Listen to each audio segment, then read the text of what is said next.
My name is Libor Volf. I come from Czech Republic. I grew up in small Czech village, and of course, back in days, that was just soccer. So me growing up was school, go home, throw the backpack, go outside and play on the street with the friends, 4 against 4 on the concrete. That was the best time. I think that back in days, there were the moments where you learn a lot of skills and you grow the love for the game. So from the small Czech village, I got to one of the biggest clubs. It's called Sigma Olomouc. When I was 15, I was called for national teams. So pretty good, 18 to 20 players out of Czech Republic. So I was very happy for that. I played for Czech national team almost 3 years, got to a second division. And then basically I chose the different path and I moved to Spain. I played third division in Spain. And when I was 24, I don't know what happened, but I decided to go to different way. So I started traveling and I ended up in Vancouver, where 2012, I started with Volf Soccer in a small park in the middle of the downtown. And I never thought that it would grow the way how it is right now, which we have 5 academies, and we share the love of the game with almost 800 players. So this is my background. I never made it like Alex here, like he went really pro. And so I'm very happy that we are right now partners here in Dallas, and we can work and help the young players, not only in US, but also in Canada and in Europe, to basically get better as much as they can and share the love for the game, because we both love the game. So I think it's good for now. And Alex, you can take over. My name is Alexander Jakubov. I was born in Prague and I grew up in Slovakia, in small city Košice, and then I moved to Bratislava. And I grew up playing soccer with my brother. I started at the age of 5, 6, and my brother is 2 years older. So basically first 5, 6 years, I played 2 years up, and that helped a lot because I was the smallest one. They were all bigger, quicker, but I learned a lot from those players. And then, as Libor said, we just lived by soccer. We went to school. Sometimes, of course, we had even soccer classes before the school. Then we went to school, back home, and playing outside against older kids, where you learn a lot, but it hurts if you don't pass the ball, if you dribble too much.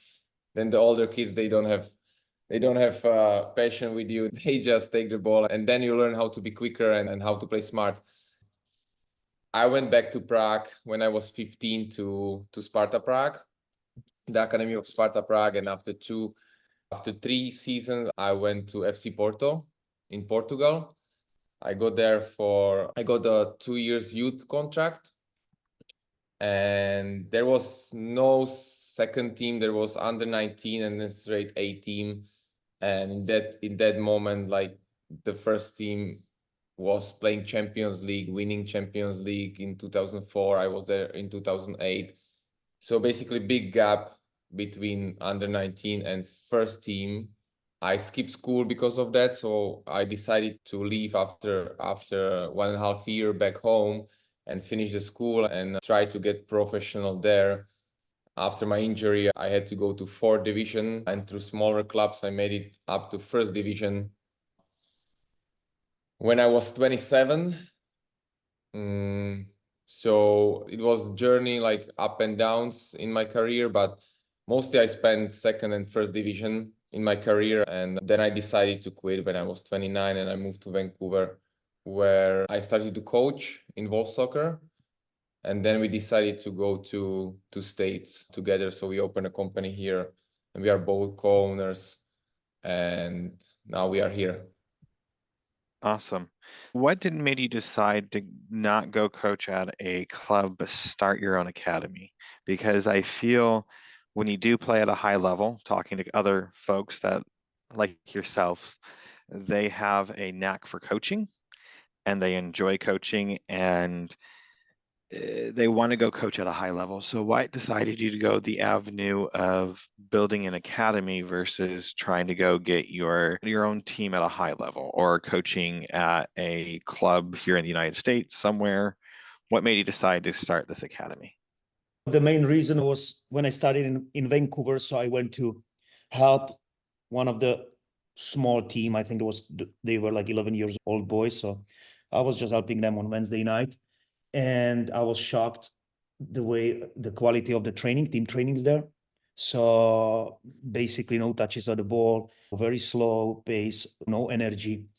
And when you go to the pro in soccer or football, it's very, I would say it's a positive, but also negative culture, because if you're winning the game, everybody's happy. If you're losing, everybody's unhappy, everybody's negative. So I decided to train kids and help them, because I just wanted to do it my way. I never wanted to be team coach and I have a big ambitions. I just wanted to give kids the technical training, a lot of touches, but mostly the joy, to not too much focus on results on the games, but basically I was so happy to spend time with them and train. And the same way how we were training, like playing the soccer outside with no structure, then that's what I wanted for my kids in Vancouver. And basically from 4 kids in the middle of the park, in the middle of the downtown, we basically start growing and more players were coming. People were walking around and it's like, oh, what is that? And they were asking. And that was the main reason, not big ambition, like for team coaches, and also freedom. Because if you coach, you are part of some club, you have always someone behind you who tells you what to do. And I never wanted to be the way, because I have my philosophy, my idea, and through my career and many coaches, what I experienced, I realized that I just don't want to have a TD and telling me what to do, because most of the TDs, and don't get me wrong, not all of them, but most of the TD, they just focus on results. They want a club to be successful, but for the youth environment, I don't think so. It's really good. You have to find a balance, of course, between winning, but I just wanted to kids enjoy that and improve technical, because even 10 years ago, kids are not playing outside anymore because the life is so fast and structured. So it takes the creativity away.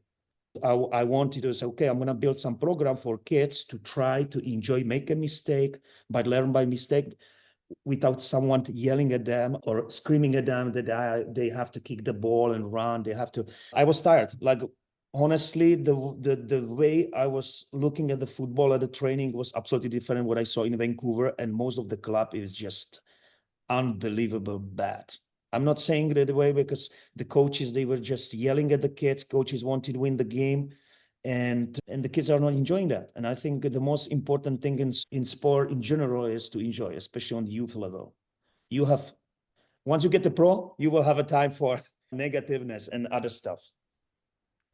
I like that. I think in our today's culture, especially here in the States, or even in North Texas, let's make it really local. If you go onto the pitch any weekend and you go to watch any of the matches going on any of the local locations, you'll hear some coach losing their mind on the sidelines or over silly things. And instead of, as a parent, I think there's different levels of coaching, and yanking a player off the field for one out of bound play or 2 out of bound possessions, and then throwing them back in and seeing if they can do it or if they've improved their status without losing their temper, goes much farther and allows the development like you're talking about. I don't think we have enough of what you talked about, the free play. We have so much structure. Everything is scheduled, and even training sessions are too structured, as I'm learning. The more I have done this as a parent, there's a lot of structuring.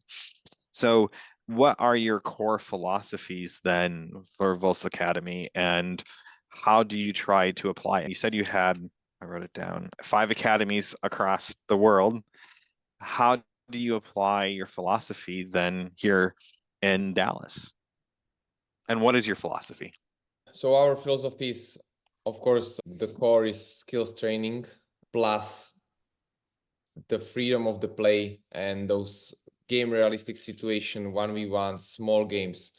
We use that a lot in our practice, like first 20-30 minutes, we focus on the skills, which is very necessary for all the players, especially in the youth age. We focus on the first touch, on the basic, the first touch, how you dribble the ball, how you look up, how you talk, how you ask for a ball, how you get ready for the receiving of the pass, right? So all those basic elements, we focus on that.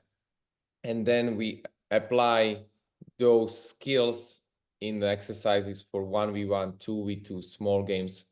So that's our core and philosophy, to use those skills, make mistakes with those skills, and repeat again and learn from mistakes. And we encourage them to be confident with the ball, to ask for a ball, to not be hidden, right? Because of course, when you don't have that skills level, then you try to hide in the game and not receive the ball because you're scared, because someone will start to yell at you that you don't control the ball or you make a mistake, right? So that's why we ask the players to always get the ball and to try to go 1v1, to go 1v2, lose the ball, win the ball back, try again, right? No one at our practice, no one will yell at you if you make mistake, if you lose the ball. We would yell in a positive way, or we would ask you to talk more, to be ready, to be on your toes, to receive the ball quick, to do it quicker. That's what we focus on, to make those players do those things. So that way we get a little bit, how would I say? We care about those basic things, like asking for the ball, be on your toes, be always ready, right? So then we can stop the practice and tell them why, but we will never yell at the player if someone makes a mistake, right? If someone lose the ball. So that's our philosophy, and that's how we apply those things in our practices. And can I add one more thing? And I think for us, the most important thing, we love the game. Okay. This is something what we want to do. We do that because we enjoy that. And I think for us to share the passion. So basically when we go to the training, we are happy. So that's the main focus, what I see, and main thing, what I want to see, the kids coming to the training with a big smile. You have to build a positive environment, basically, that we all enjoy that. Because, for example, if we have a prepared training and waiting for the kids, and we see kids coming to the training with sad and angry or no body language, so then we ask them, well, so why are you like that? Why are you not enjoying? You're going to the training. It's supposed to be nice and happy place. And so we ask them, and we send them back and come back with a smile. Because first of all, you need to have for us, it's very important, energy, body language. You have to show us that you really want to be here. We all want to enjoy that. And this is the first step in Volf Soccer Academy. We just don't train because it's our job, but we train because we love the game. We want it. We are like to be coaches. We want to be professional coaches, but with positive feedback. So if someone make a mistake, no problem. But if you make a mistake by laziness, that you stand there, you look at it, you don't want to be there, then sorry, this academy is not for you. And I think you have to teach them at an early age. So how do you then, looking at this from not so much the player perspective, then as a parent, how do you set the expectations to the parents then for that? Because I hate to say this, and maybe I might offend someone, but some parents are very coddling or helicopter parents over their kids, and at the end of the day they're worried about their player having their feelings hurt. And at the end of the day, I understand you're trying to create this positive culture, but how do I describe it? There are parents that have never had their player experience a tougher environment, and I feel as we go through this and we're having more cultures coming over from other parts of the world, it's not that we have created a culture of, I don't want to say soft players, but we've created a culture where kids aren't getting yelled at. Everything's catered to the player and that's a culture we created here in the United States. If you switch over to American football, that's not the case. I can tell you that American football practices are chaotic and crazy and can be. And then you switch over to football to the rest of the world or soccer, whatever you want to call it. And we've created a culture here where it is not as it's harsh, but it is more soft. I can't describe it. The tone is not there. Or expectation, that might be the better word to use. The expectation of the player and the parents' expectations coming into it are much lower. And how do you explain it to be more of a high level? And it's not that you're being mean, you're keeping the positive environment there. My son went to go to one of your, what I call it, scrimmage Sundays. And Alex there he was firm. It was nice to see, giving guidance. He gave input on what to do and how to do things, but it wasn't mean. I didn't think it was mean, but the expectation was there. And how do you plan on telling your parents, here's our expectation of your players, this is how we talk, and if you have a problem, how can you expect them to address it with you? I mean, I don't know how to describe it much better than that. I think I'm hoping I'm making sense. No, so as we are from Europe, from Czech Republic, right? And I started soccer when I was 5, so that's 27 years ago. And that was tough, right? There was less positive environment. It was more strict. It was like, it's in our culture, but it helped us. It formed us as a players and as a human also. So I think it helped me in my later professional career, right? Because once you get pro, or once you get to competitive level, even if you're under 15, under 16,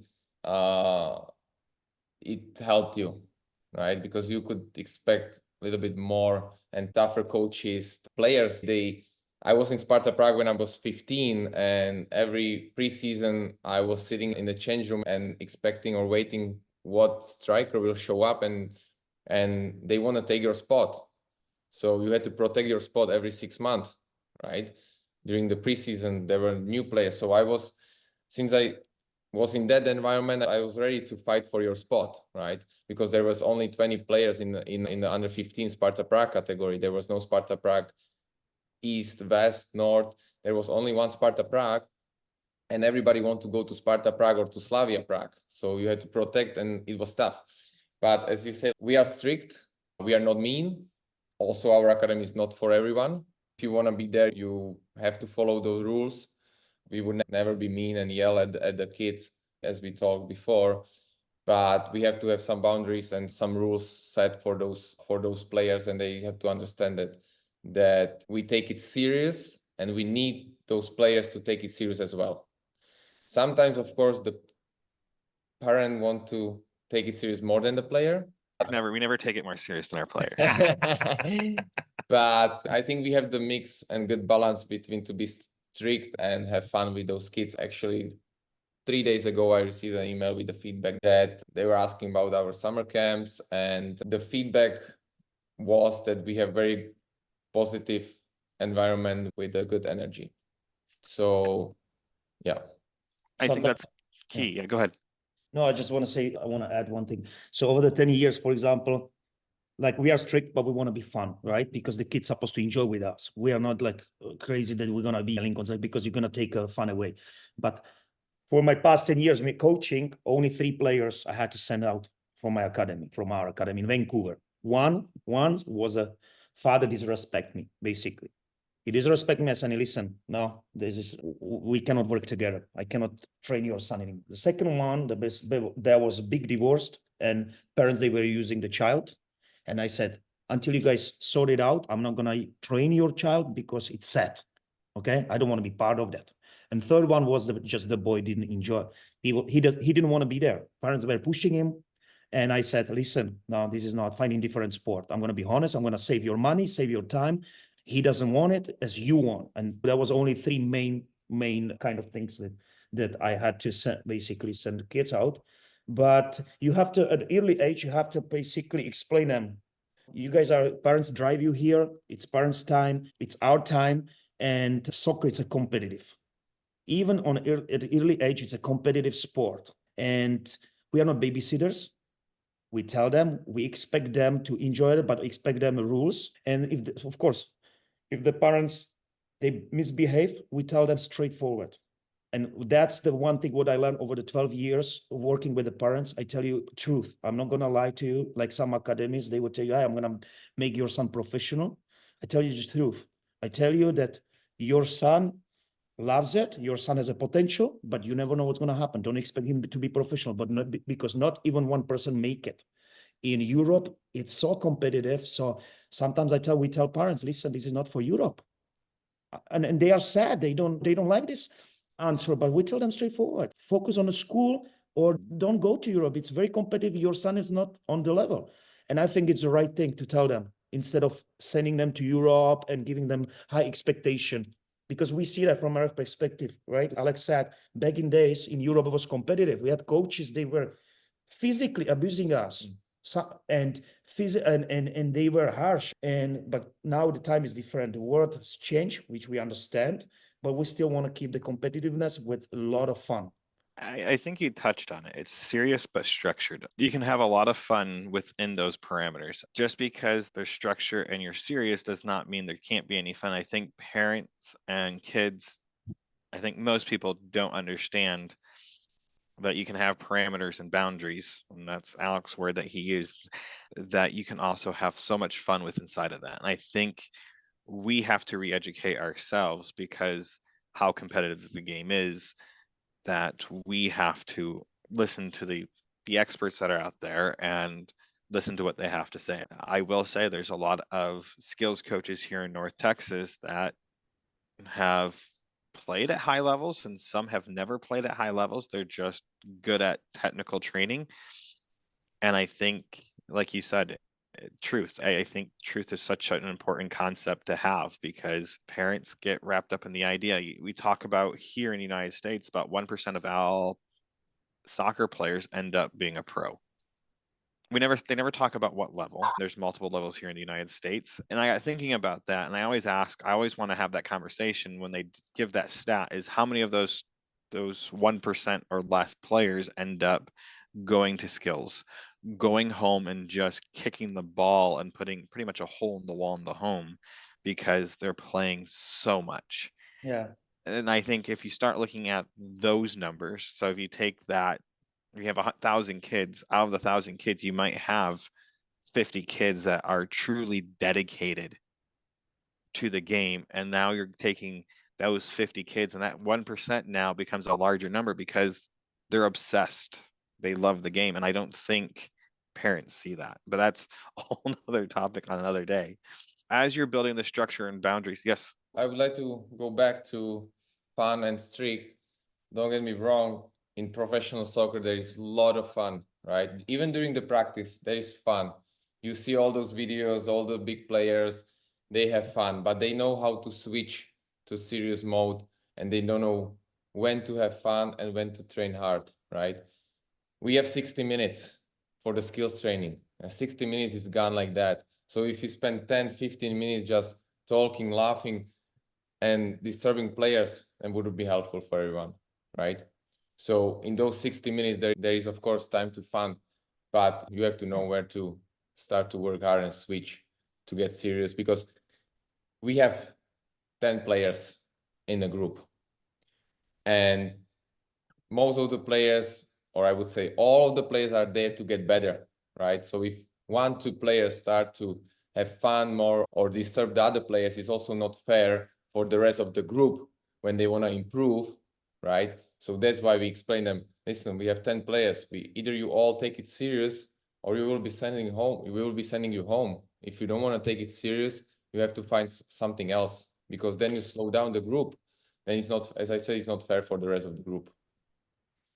I like what you're talking, like 1 or 2 players, but I think people get confused with laughing and giggling as having fun, when being competitive and doing something you actually love, it can be hard and strenuous, and it can be fun at the same time, because you're pushing yourself. So with that being said, how do you push the players in your sessions? They can only go so fast and do it efficiently.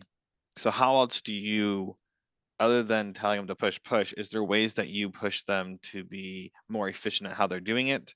Is there a parameter you all set to do that? Or is it something that you have built in the structure of your program? You have to have a feeling for that. I always say skills training is different than team training. Okay. Right. Skills training is not for everyone, not for every coach. I just had a conversation in Czech Republic, and one of the guy who actually educate coaches, and he comes to me and says, Libor, 80% of the coaches, they come and ask for the certificate. They never play the game. They cannot even kick the ball. So it's strange. A lot of people, they want to have certificate, but they can, honestly, from my opinion, they can only coach teams. Because how you want to teach someone if you don't know? How you want to teach piano if you never play the piano? So you need to have a feeling. Also, you need to have a kind of talent a little bit for, because skills coaching it's not easy. You have to connect with the player, right? And from our experience is that as more you push them, more you give them structure with the fun, they work hard, but they go home and they don't even realize they work hard. They had, because this sometimes parents telling me, oh my God, you guys push them so hard, but while having fun. And I think it's very important. We don't waste time, we push them, and then all of a sudden, Alex said, 60 minutes gone. And the kids are so tired, but with big smile. And for us, this is the most important, to see kids coming with a smile and kids leaving with a smile and tired, exhausted. It's we want to push them, but it's just individual. Some kids you can push them, you can yell at them. In some of the kids you cannot yell them too much. So you need to find always balance, and it's not easy. Not everyone can do that. You have some coaches, they just constantly yell. And then you have coaches, they are too nice. So the kids taking advantage. So you need to find a balance. And then, of course, you have some of the crazy parents behind the fence. They try to do our jobs. Well, Alex just told me that some of them tell. That's the main problem here, the sideline coaching, right? During the game, during the weekend or our practices, I didn't see many team practices, right? So I can only tell about games. And in Europe or all over the world, some teams, they don't even allow to parents attend the team training, right? They have their own closed facility, like us in Porto. First of all, we were 17 and we trained in the morning. Then they went to school. The players who were from Porto or who were Portuguese and attended school. So we just bus took us outside of Porto to our training facility. And there was not even one parent. There was only coaches, only staff, and they let the parents trust the coaches. So if you choose us, you either trust us and observe, enjoy the practice, right? Or if you want to coach your kid during our session, then you are on the wrong place, right? And it's a problem. And the problem is also players looking at the parents, especially after mistake, right? Or just looking for the parent, if I'm doing good, if I'm not doing good. And for us, this is, you lose the focus, you start to talk to your parent. So this is for us a big no. And that's why we also want to bring the culture that the once the players step on the field, will 60 minutes be on the field. Forget about what is outside, who is looking at you, who is talking to you. Because once you're going to be pro, there's going to be more people talking to you, yelling at you, how you performing bad and how you suck during the game. So you have to just don't listen to that and focus on what you do on the field for those 60 minutes or eventually 90 minutes. Yes. I'll give you one quick example from Germany, okay? Borussia Dortmund, one of the biggest club in developing youth players. So one of my friend has an academy in Dortmund, brought one player for just tryout, 8 years old. Wow. And the laces got untied. So the mom almost ran into the field. And 8 years old and start tying the shoes. The coach stopped the practice, looked at her and told her, take your son and go away. And she's looking, and kids, of course, start crying. Your son, if he's 8 years old, he doesn't know how to tie his shoes, he will never be professional. And send them, and it's just that it's, and for us, we are private academy. So our bills are paid by parents. It's tricky because if you are a club like Borussia Dortmund, there is no question. You say one word, you out. I think that's the difference, is that you guys also have to cater to where you're at. And I think that's a detriment to our culture here, is that I think the best thing I ever heard was, I use this analogy all the time, and the story all the time is when you talk, the shoelace is a perfect example of it. A coach expected his players to pack their own bags, and him and his brother wear the same size boots, and he grabbed his brother's left boot and his left boot, and he went off to their game. And the coach, he looked to his parents, says, I have two left boots. The parents went to the coach, what do you want us to do? And the coach goes, make him wear two left boots, because he has to learn. And he goes, he never forgot his boots ever again after that. And to me as a parent, those are the life lessons. And from the sounds of it, you all have that expectation of us as parents, is to make sure that our player is wanting to be there. I don't know how many, I know there's a lot of kids that love this game and want to go do it all the time. I know that I can give examples where kids will be willing to be verbally abused, and maybe not physically abused, but take the an inappropriate language from a coach, and just so they can play the game because they just want to play. And I think the message that you guys are portraying is that you can be hard and have fun and use the right tone and still be positive. I always find it funny is that we listen to other coaches quite a bit. And I remember watching a game, the coach is sitting there yelling at the player because they made a mistake, then instantly they switched. It was like a light switch going off, and they're applauding them for turning the negative into such a positive moment. And I think that's a very hard ability to do as a coach. I think coaches, I know as a parent, I have to cool down. Even if something positive is there, I can't just turn off that switch.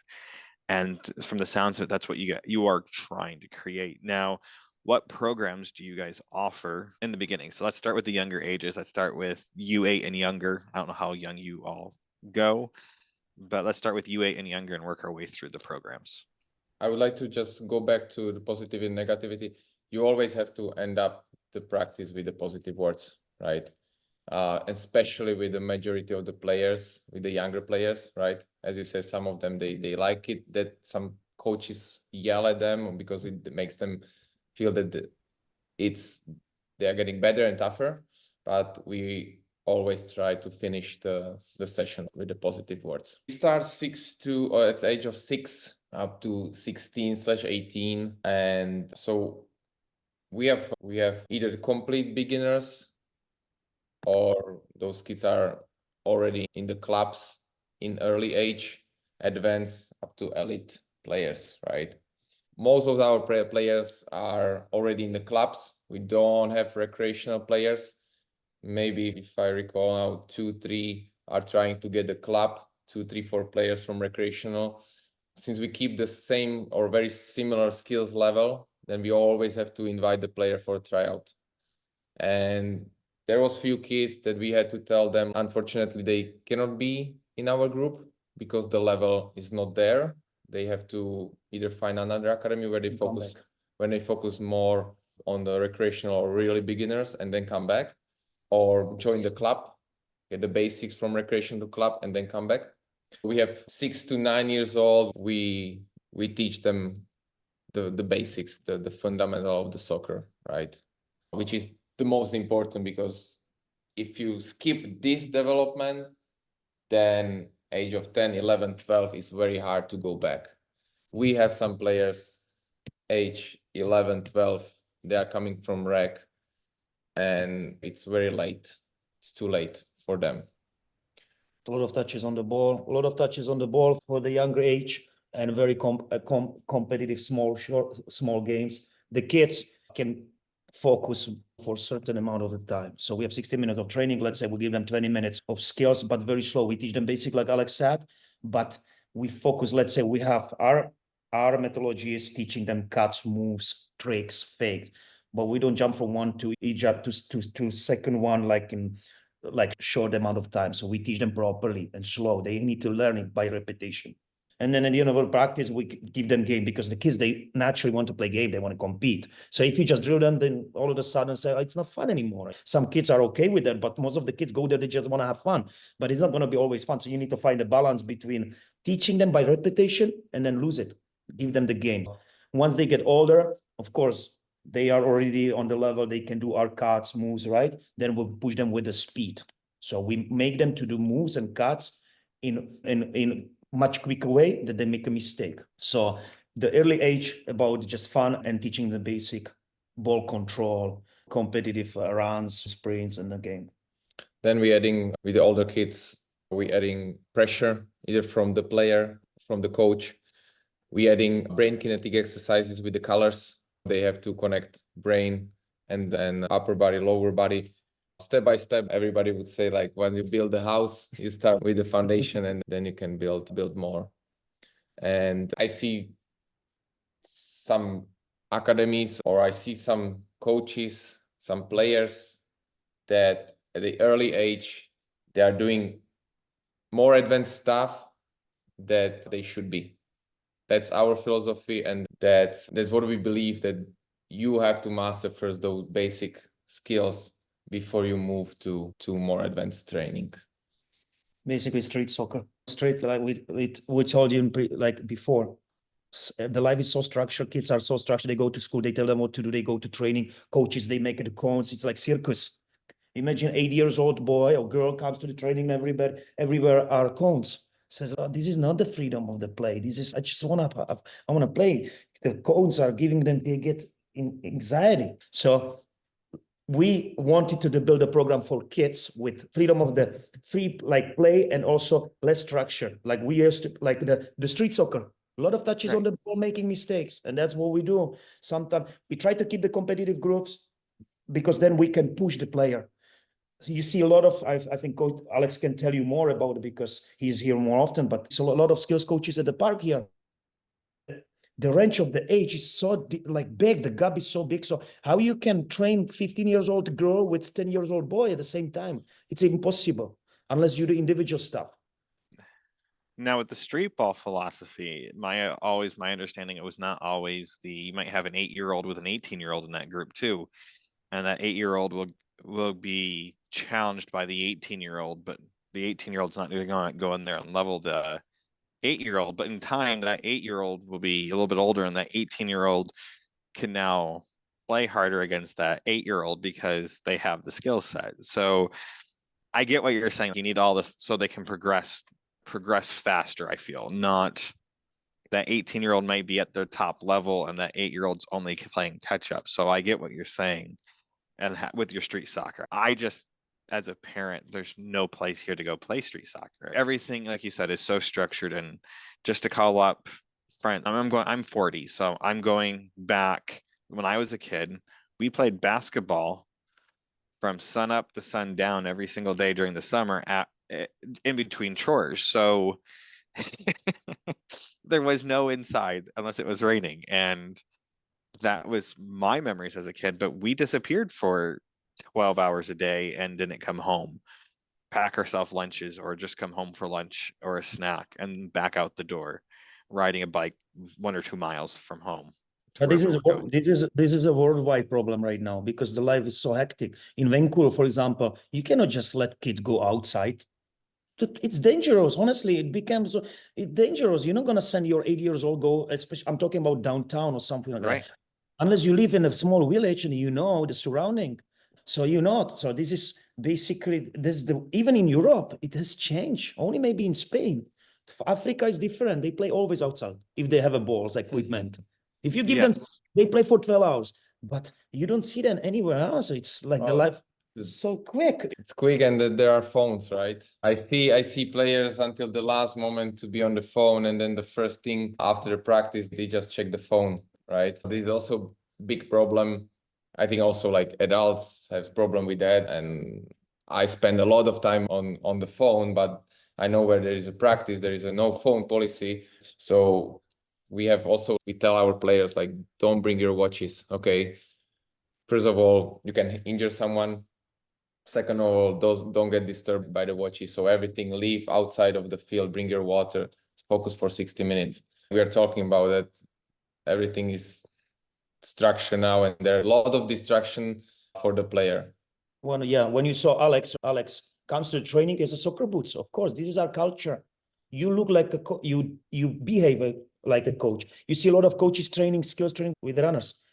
No, our culture is if you're a soccer coach, you have a watches, you're on time, you are ready for that, you have a soccer boots, and you prepare, because I expect the same from my kids. If my kid comes with a big hoodie, I say, no, you don't look like a soccer player. You cannot play with the hoodie like that. They come with no water bottle. Where's your water bottle? You're ready for training. Go and get your water bottle. Yeah? If someone comes with runners, you cannot train. You have to, for us, it's a job, but we love our job. It's like we want to teach the culture. And I know it's hard for some of the parents because some parents, they just come on time, very late. No, you cannot join us. Like, you interrupt our training. I think that goes back to the culture. And I think having expectations and having respect, I think might be the better word. Yeah. of what you guys are doing for them. And I think the issue here in the United States, not everywhere, but not everyone, but it's a pay to play model, and we're paying you to do a service. Therefore, we expect to be able to participate, even if we're 30 minutes late. And I can honestly say, as a parent, it is something we're instilling in our kids. Being on time is late, being early, 10 minutes early, is on time Yeah. and Yeah. ready to go. And I Yeah. think that is something that is missing in our culture because it is so structured and everyone is on the go. And I think they have to build in time to prep. As you're moving through the age groups, you move, let's say U12 and younger, what do you all do once they have the foundation? You were talking about building a house. The best advice I ever heard, the kids that make it pro are the ones that have the foundation. The kids that have true foundation there will make it pro. It's not no shortcuts, there's no tricks. It's putting the grind in and getting it there. That's the difference between the average player and the elite player, is the foundation. So when you have the foundation built with your let's say U9 and younger, and you're going to U10 and up, what is the difference then in those sessions versus for them versus the younger sessions? We are adding the pressure, we are adding higher speed, all those game situation, shoulder checks, protecting the ball, a lot of 1v1 situation, 2v2 situations. We are getting closer and closer to professional training. Of course, we also adding a shooting training, what we offer, where we focus only on shooting. That's for older kids, 10 years old and older at the moment. So the biggest difference between those age groups is the speed and less time to react on the situation, bigger pressure. We start also with some passing exercise, or we adding passing drills to the skills training. So I would say that's the biggest difference. But also we cannot forget that most of the kids, we have them once a week. You have 60 minutes. So you can push them as much as you can, but if they go 3 times, 4 times a week with the team, and basically it's a lower team and the team practice is not competitive, there's only certain things what we can do, right? So it's not the same like when you have them 3 times. Once the kids are get older, they have less time for us. It's even in Europe, in Czech Republic, in Canada, because our job is to help them to grow, to get them from the lower club to biggest club. But it's a little bit tricky because imagine that we develop them, we spend a lot of time. When on the early age, we have them 3 times a week, then 2. And once they get, for example, to Whitecaps, which is MLS club in Vancouver, they don't have a time for us. So it's a little bit tricky. So you can just help as you have them only once a week or twice a week. A lot of pressure. Once they get very confident on the ball, a lot of pressure on the ball or even without the ball.